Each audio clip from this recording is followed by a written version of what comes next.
Today we're going to be talking about habits, how habits are formed, and how they can be broken. I know that we all have our own habits, whether they're good or bad. My good habit is my routine to work out, and then my bad habit is my nail biting. Desi, do you have a good and bad habit? My good habit, I would definitely say, is making sure my dog is on the feeding schedule. 7 days a week, she's never late. On the dot, all On the the time. dot, period. My bad habit is telling myself Monday through Friday I need 2 cups of coffee. I felt that. I feel like I'm the same way. Whenever I'm going to work, I feel like I'm running on like 5 hours of sleep, which is not enough, by the way, to even get through the shift. So I feel like I have to have my cup of coffee every morning.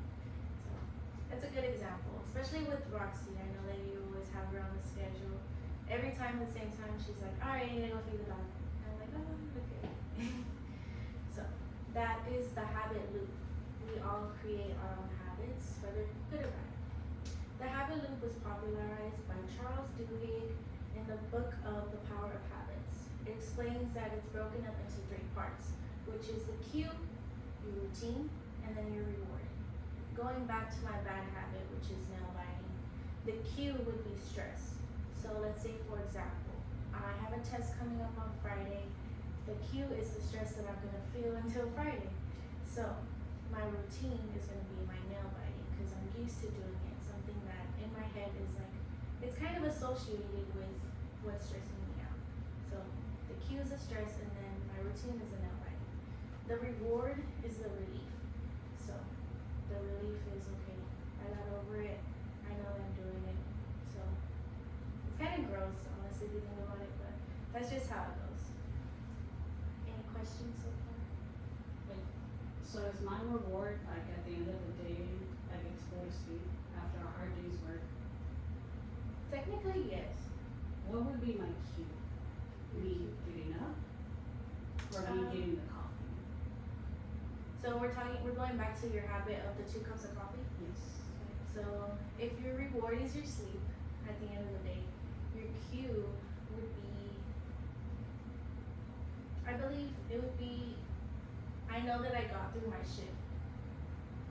Because your routine is your cup of coffee. Make sense? So my cue is like me having to go to work. Or me knowing that I'm gonna have to work like 15-hour shifts. Basically, because your routine is, oh, I have to get a cup of coffee because I have to go to work. So what basically triggers that is I have to stay up for work. So then if your reward is your sleep, then that's how that will go. Make sense? Yes. And then so how are habits formed? It's always different for everybody. Some people have habits that they were born with. I feel like sometimes different habits form differently. I believe most habits are formed once you grow older. Certain triggers, like whether you have anxiety or if you were given a substance or alcohol at a specific age, more preferably young age. If you were given that young and you create a habit like that, down the line, it's going to be harder to get rid of that because you started it at such a young age. So, habits are formed differently. According to researchers at MIT, the brain regions chunks of behavior into routines, allowing us to perform complex tasks without thinking. So when we wake up in the morning, the first thing we do is check our phone. Not because we need to, but it's just a habit to check our phone. I feel like another habit that we're used to doing is going on TikTok when we're bored. Like, mom, you have a habit of, I'm bored, I don't know what to do, so let me open up TikTok and see. Just start scrolling.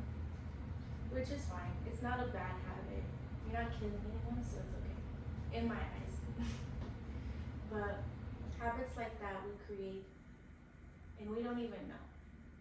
Like, do you have any other habits, one of you, that you don't realize you do? I think you hit on it. Social media. Social media.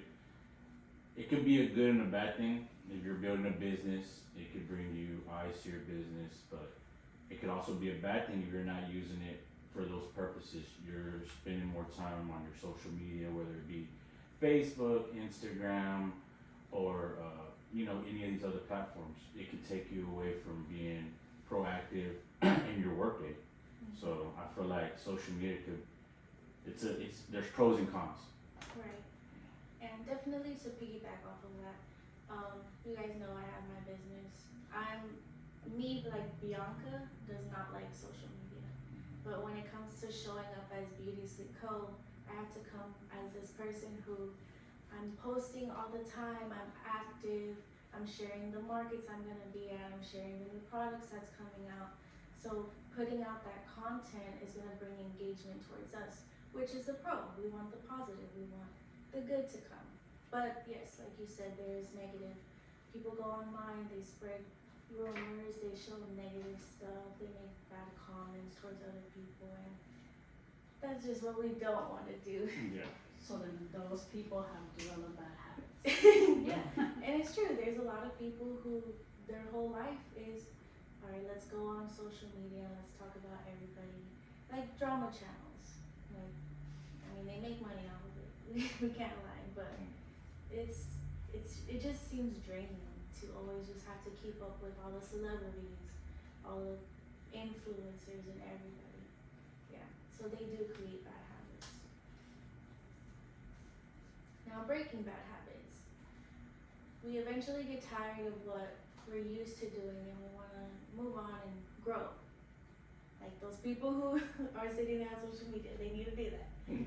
But yes, so according to 2009 study in European Journal of Social Psychology, it takes an average of 66 days to create a new habit. So, creating a new habit. You guys know that one of my habits that I picked up was working out. It definitely took time to be consistent with it, but I will say that I didn't find myself being consistent with it until after 2 months, which averages about what the study says, 66 days. We all create our own habits. Do you feel like you guys have any habits that you created recently?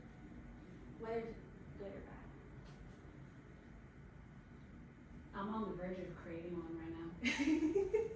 I started video gaming. Video gaming? Yes.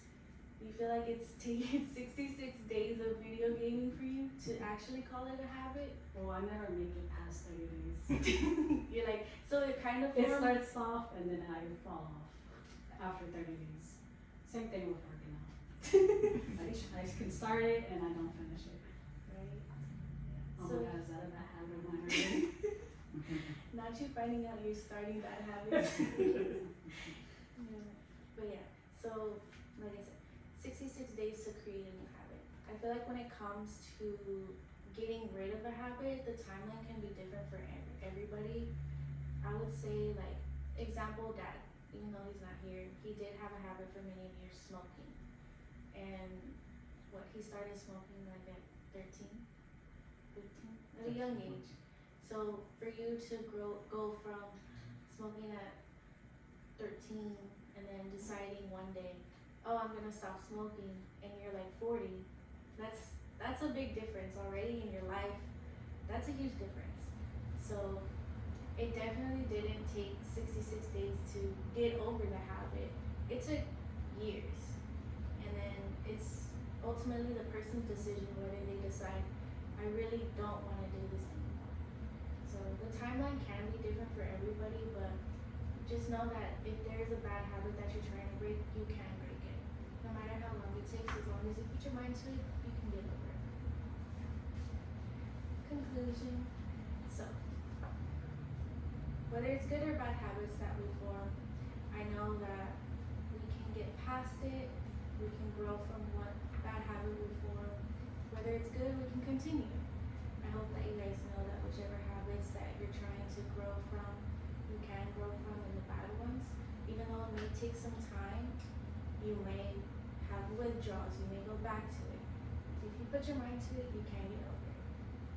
Do you guys have any questions? Thank you for listening to my speech.